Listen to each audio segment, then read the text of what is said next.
Hey guys, and welcome to a hotkey and tips and tricks video for Age of Empires 4. I'll be showing you a number of tips and tricks that I've learned playing Age of Empires 4 over the last couple of months. Let's begin. Sheep gathering. When you have a bunch of sheep and your villagers want to gather from them, it pays to make sure that there's as little movement as possible between gathering the sheep food and bringing it back to a mill or a town center. Here's how to get your sheep really close to your drop-off building. Select all the sheep that you have, right-click near the town center, and then hold your right-click and drag it into the town center, like so. It will look like this. You see the little arrow that appears under the multi-circles? It's easier to see when I click a single sheep. You see that arrow? That's done by holding down the right mouse button. Basically, it means go to the location and then face that direction once you get there. Which the sheep doesn't do apparently. But it works on army units. For instance, if you look at the scouts here. See? So with the sheep you can do the same thing and you can get them as close as possible under the town center by doing this.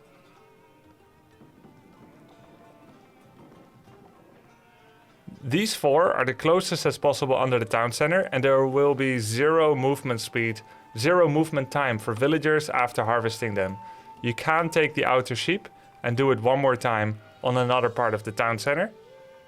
You can see how they're hugging the TC and how they're all really close. Now if I start consuming food from these sheep, there'll be no travel time at all. And that's better than just having the sheep and then clicking near the town center or on top of the town center. The second tip when it comes to sheep gathering. A sheep takes one swipe of the weapon to be felled. It then becomes available for food gathering. You want to make sure that all your villagers don't swipe the same sheep, as they will all be consumed with a really slow animation and then they start gathering. As such, it can pay to make sure that all the sheep are felled. Unlike in Age of Empires 2, sheep don't have a decay time. They don't lose meat over time as the meat goes rancid. So, if you've got a bunch of villagers gathering from a single carcass and you know that soon the carcass is gonna run out of meat, then you want to make sure that all the other sheep are available as well. Otherwise what happens is this, everyone in an animation killing a single sheep. So what you do is you press Ctrl F to select a villager that is gathering food. Ctrl F is easier than doing a left click on one of the villagers. Press Ctrl F to get a food gathering villager anywhere on the map and then right click on one of the alive sheep. Then press Ctrl F again to cycle to the next villager and click on the next sheep. And you keep doing that until you've felled numerous different sheep, and now the villagers are going to auto-acquire meat gathering from any one of them, and you've only done the animation once. This will be a little bit more efficient for your food gathering speed in general, while keeping in mind of course that the sheep should be as close as possible under the town center. Now I'm going to teach you about garrisoning villagers in the town center and how to efficiently ungarrison. When you take all of your villagers and you press hotkey F, you can left click on the building to garrison into your town center. When you then click your town center and you press D, they will return to work what they were previously working on. In this case, it was sheep. There is an alternative way to ungarrison. Instead of pressing D, return to work, you can also press F. What this does is they will not ungarrison towards the last occupied task, but they will ungarrison towards the rally point of the town center. If that rally point is in the middle of nowhere, they will go there and turn idle. But if that rally point is actually on top of something, like on top of this sheep, then they will start gathering from the sheep. This rally point can of course be put on anything, and F will correspond to the rally point. Now, if you press D and they were gathering sheep, they go to the sheep, like before. But if the villagers are idle, because let's say they're gathering food and a night attack comes in from the left, they attack your town center and your villagers are scared. You first move them away and then you realize, oh, I should garrison. What's the last thing they were doing? It's not meat gathering anymore. It was walking away. Movement commands are considered idle when they go in the town center. So now when I press return to work, they weren't actually doing anything. They were last seen idle in this area. So while the D hotkey is useful if you've immediately pulled villagers from an economy task, only the F command will help to put them back to work without further actions, by of course having a rally point on that. So this is something to remember. F and D are not the same. Now there's one more hotkey, which is C. C doesn't just work on villagers inside your town center, but on every other villager everywhere else on the map. Use C with caution. There is a downside. For instance, you might have 5 villagers attacking in a tower on your opponent's base, and you don't want those to ungarrison. But C will ungarrison everybody. Very useful after a massive raid on all of your economy buildings, but not useful if you are having villagers inside a keep that is attacking an enemy and they need to remain protected. So try to avoid using C and instead rally and then use F or D.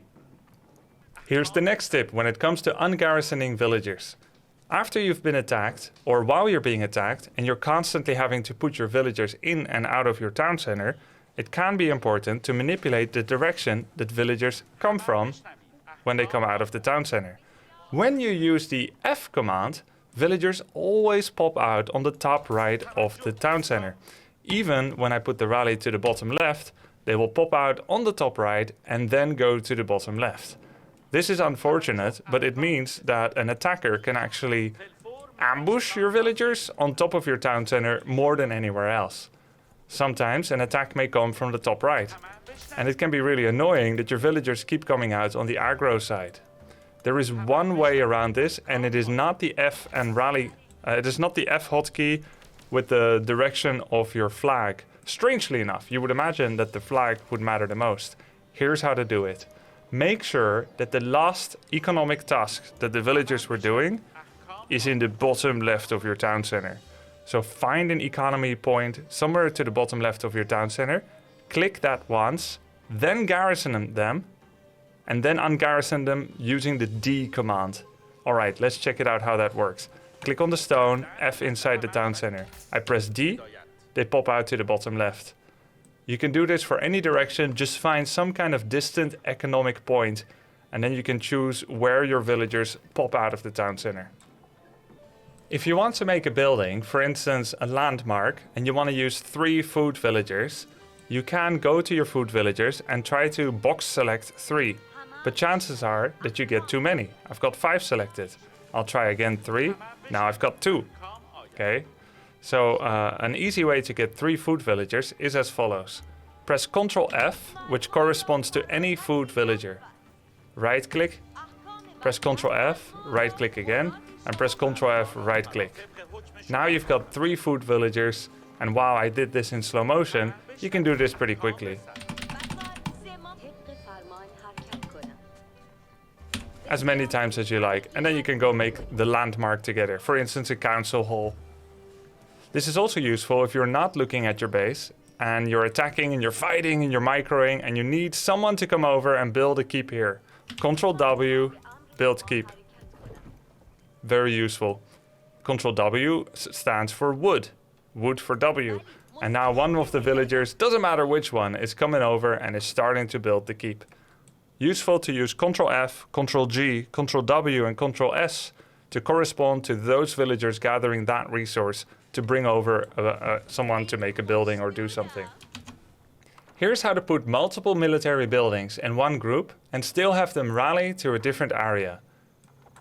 I have these 3 buildings, a barracks, a stable and an archery range in one control group 4. I will rally them here. Then I press tab to get to the archery range, which I will rally here, because you see the white outline around the range, and then I press tab and I put the stables here. Now when I make a man-at-arms, a crossbow and a horseman, they're each gonna go to their separate area. You can see that they have different rally points already. The all hotkey shows the 3 different places, the stable, the range, the barracks, the range and the stable. This can be useful if you want to constantly group things in a different group. For instance, I want all my siege in control group 2, I want all my infantry in control group 1, and I want all my horses in control group 3 for harassment. There is a way to make farms quickly and efficiently. I've just pulled 8 villagers from wood. They are all carrying different amounts of wood still, and unless I return them to a lumber camp first, they're going to be going into the task of gathering food, and they will lose the wood that they are carrying. A small little inefficiency that can matter. However, there is a thing where if you build a different economy building, and that's the last thing you do with that villager, they're going to drop off the resource that they are carrying first before starting on a new task. This only works if the last thing they do is building a mill, or it could be a mining camp, or it could be anything. That has to be the last thing they do, and then you don't give them any shift commands after. If I build a mill, and then I say, and then you go here, they will not drop off the 5 wood on a mill that normally can't receive wood. It's only when the last thing they do is to build the mill that they will drop off the 5 wood that they are carrying. And I will show you the difference of someone that does and doesn't do that. The top villager has gotten the last command to build the mill, and they will drop off the 5 wood on the mill. This villager also carries 10 wood, but I've given it a shift command to go to the right here once it's complete. And its wood will be still with her, but when she now starts a farm, she's gonna lose the wood by the end of finishing the farm, and she will start to gather food. So we don't get the little plus 10 wood pop up. So make sure that's the last thing to do. Now that we know that, I'm gonna show you how to make a lot of farms quickly, as maybe you've seen in some YouTube or Twitch videos. Some of these are still gathering wood, so I want them to be effectively dropping it off before starting a new task. Here's the hotkey command to make farms quickly around a mill. I press Q, W to make a mill. I then press Q, A, and I hold my cursor in the middle of the mill, and I hold down Shift command now, not before, but now. I then left click 8 times in the middle of the mill, and it will automatically allocate farms all around it.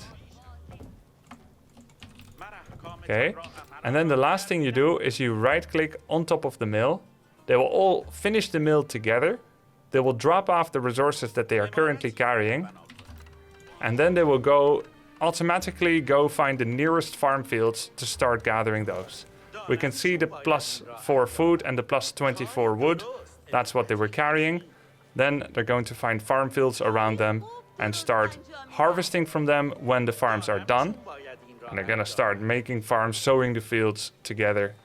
This isn't the most efficient way for them to start working. That would be where I put each villager on its own farm field. Nonetheless, you only have to look at it once. You grab 8 villagers, and then you can look away, and they're gonna do the thing. And make sure that you finish it off with a right-click command on the mill so that they drop off the resources they are carrying. A quick way to make farms. Next follows 3 water tips. Okay, here's how fishing ships work. If I take a dock and I rally on top of a fish and I make a fishing boat, what happens is that he will go there, gather fish, and keep returning it to the same dock that he came from. Unfortunately, this is also true for docks that are further away of a production point, but have a nearer drop-off point. If I make a fishing boat from this dock that goes to this shoreline fish, he will gather the fish and then bring it back to the original location, not to the nearest dock. This is undesirable behavior because it is much further away. There is a way around this. If you right-click your command here and then you shift-click the rally point of the building there, it will first turn idle in this location, then it will start gathering as denoted by the blue line, and now it is considered a free spirit fishing boat that will return to the nearest dock rather than to the dock that it was created from. So always choose a fish spot that you would like to fish from, press F2 to get all your docks, click near it, then shift click on top of the fish spot. And once the boat has filled up on fish, it will return to the nearest one. A great tip for fishing efficiency.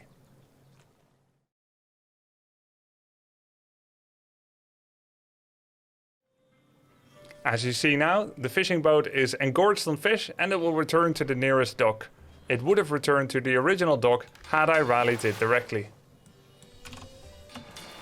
Here's tip number 2 when it comes to water. It can be sometimes confusing to see where your demolition ships are compared to where your fishing ships are, because they can look fairly similar. When you rally everything to the same point, you'll have a congestion of fishing ships gathering from the fish, and then you have demo ships around it, and maybe it's not even about how they look. There could even be shebex or bagla in the same spot, and it can be annoying to select them all and then deselect the fishing boats in order to get what you need. So if you want your docks to periodically make fishing ships for food, but you still want your military ships to be somewhere else, this is how to do it. Right click on top of the shorefish as it is now, then hold your shift to set a rally point for your building rally location, and then you just shift click somewhere else. If it is a fishing ship, it goes to the location and it will start gathering fish, and it will actually ignore the yellow line because it's going to be consumed with gathering fish for the whole time. However, if it is a military ship, it will go to that very same location, but it will then go to the new location as it cannot interact with the fish in any way. And now you effectively have set 2 different hotkey locations, 2 different rally point locations for economy gathering units and war units.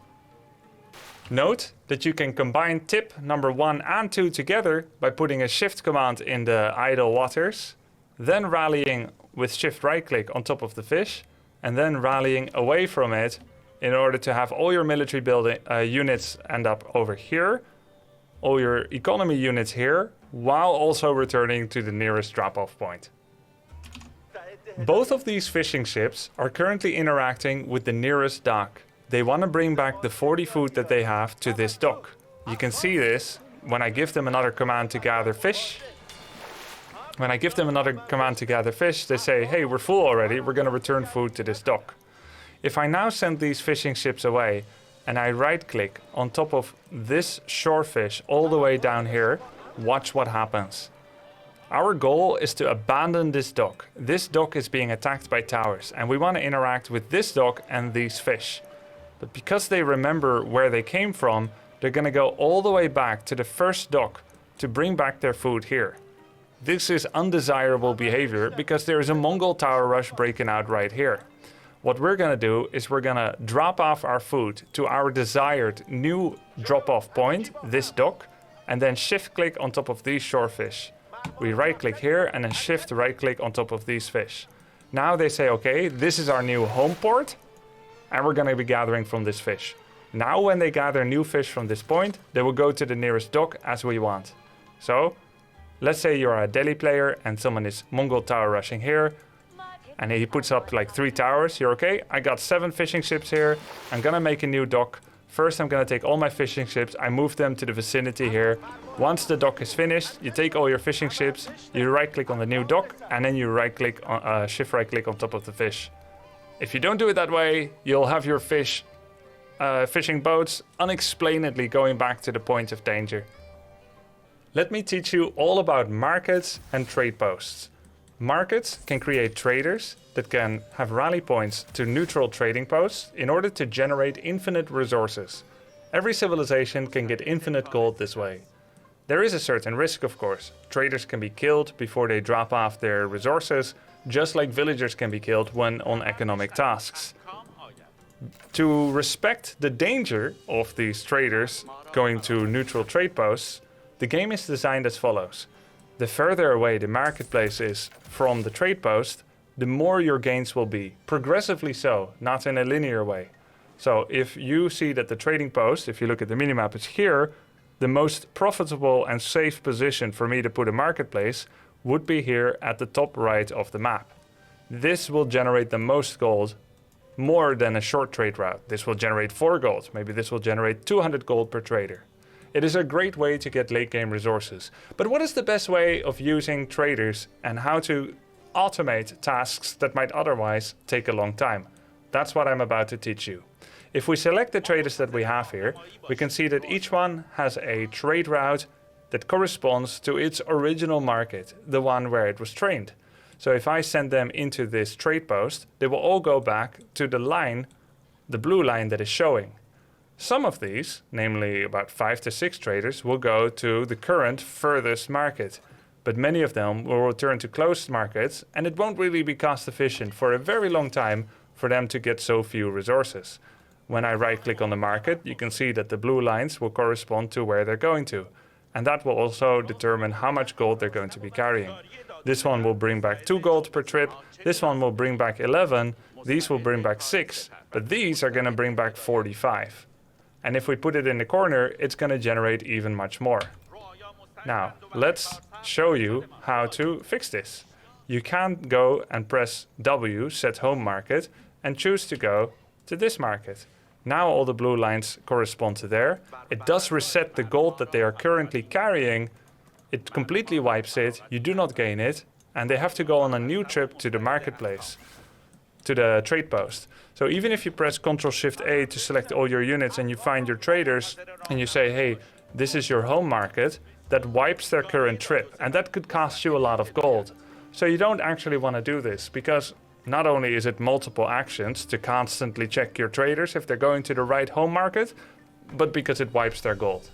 Here's how to automate this task for maximum gold gain. You won't believe it.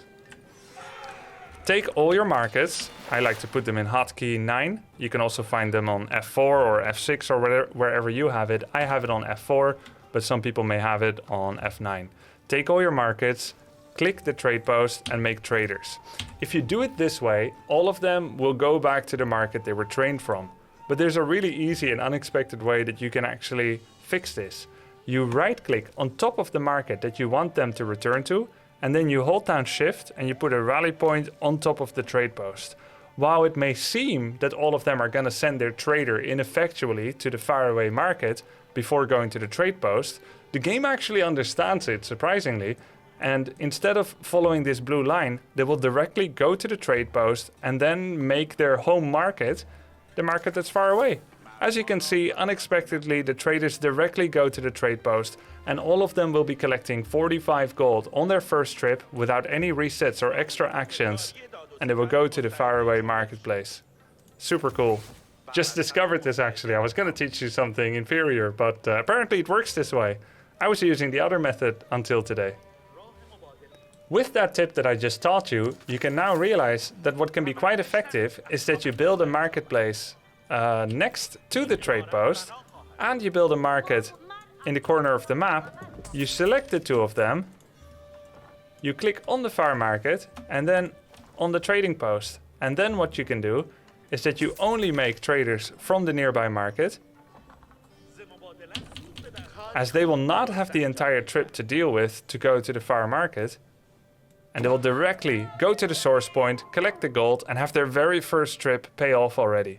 Of course, you could make use of the far market to also make traders, but you will indeed lose the whole travel time just to pick up gold that the close by market could do as well. Since a market only costs 100 wood and trading is generally a late game resource generation spiel, where gold is of the essence, it's probably more worth it to make a second marketplace if you do indeed want to make two traders at the same time, rather than using the faraway market to help carry the production load of the amount of traders you'd like to be making per production cycle. Therefore, I do recommend that you actually never make traders from a faraway market, but instead build one nearby it. Here's a tip about monks and relics. If you select a mosque, like this one, and you train a scholar, you can click on a relic somewhere on the map. The blue line shows it's going to interact with a resource on the map. This is true for boats, villagers, and monks. And you then shift click next to the mosque yourself. What this does is that the scholar will go and collect the relic and then come home. Unfortunately, you can't shift click on top of the mosque yourself in order to actually drop it off as well. And this is because he is not carrying a relic yet, and therefore he cannot understand the command drop off relic yet. At the very least though, you'll have a scholar with a relic standing next to your mosque, so that the next time you think about them, you can make them put the relic inside the mosque. Relic tip number 2.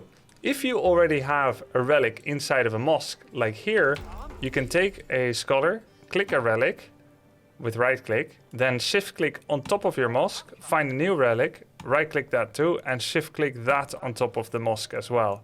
What that's gonna do is you're gonna bring back both relics, if of course you don't get disturbed.